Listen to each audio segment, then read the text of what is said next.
Hello and welcome back to today's session. We have prepared our fuel, that's glucose, and stored the excess as glycogen. Now it's time to burn it. Today we are breaking down the central universal pathway of energy metabolism, glycolysis. Glycolysis is a 10-step process that takes one molecule of glucose and transforms it into two molecules of pyruvate. It's the essential starter motor that generates quick ATP and sets up the rest of the metabolism.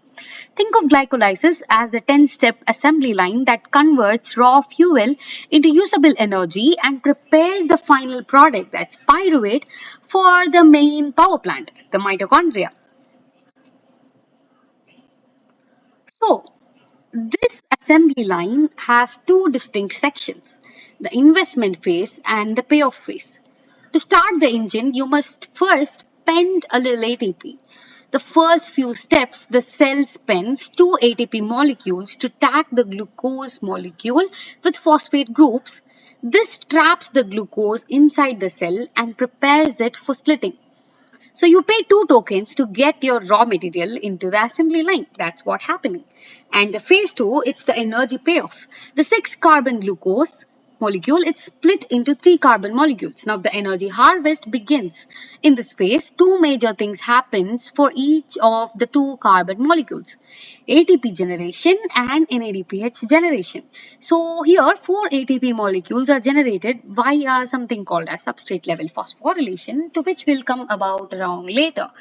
And the other two molecules of NADPH are generated, which are crucial energy high energy electrons that will be used later in mitochondria to generate much more ATP. So, as the net result, glycolysis gives us a net gain of 2 ATP and 2 NADPH per molecule of glucose. It's small but fast and it can run even without oxygen. So, the body cannot just let the assembly line run wild. If it did, you'd burn all your glucose instantly. Glycolysis is meticulously regulated at three key irreversible steps. We call these the traffic lights. So, this is the most important regulatory checkpoint, that's phosphofructokinase 1. The committed step. Once the glucose passes PFK1, it's fully committed to glycolysis. It's kind of the signal to stop. PFK is strongly inhibited by ATP and citrate. If the cell is fully charged, it signals PFK to stop the line. Signal to go. It's activated by AMP, a breakdown product of ATP. And the master accelerator in liver is the fructose 2,6-bisphosphatase.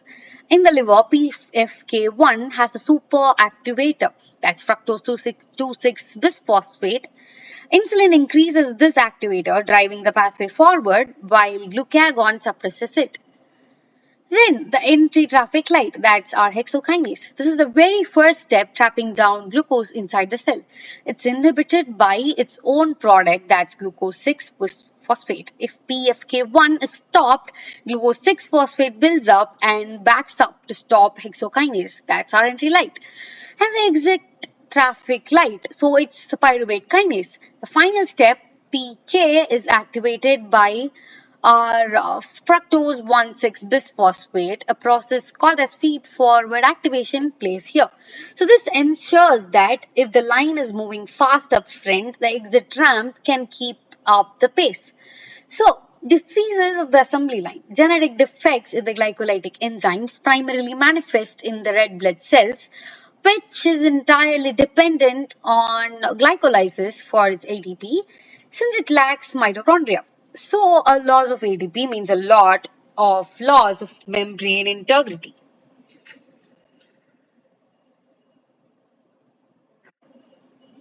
And pyruvate kinase deficiency. This is the second most common cause of enzyme-related hemolytic anemia after G6PD deficiency. We have discussed a lot of it previously. If the PK is defective, ATP production stops and the RBC membrane ion pumps fail. The cell becomes rigid and is quickly destroyed by the spleen. So the clinical compensation over here,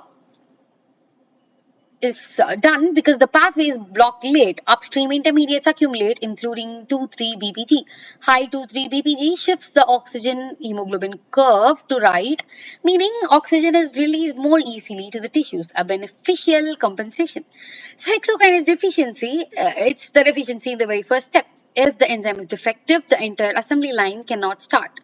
Results in milder chronic hemolytic anemia than PK deficiency because the blockage is earlier, though the fundamental result is same, loss of ATP and RBC destruction. So glycolysis is the 10-step process, conversion process basically regulated by PFK1 at the traffic light, generating a net of 2 ATP and 2 NADPH. And when this assembly line breaks down, particularly in the RBC, it results in hemolytic anemia. So we have three major enzymes regulating PFK1, PK, and our hexokinase. Next time, we'll explore the other options for the final product, pyruvate, either entering the mitochondria for maximal energy generation or being converted to lactate. Until then, keep reading Vasudevan. It's your Bible. Bye bye.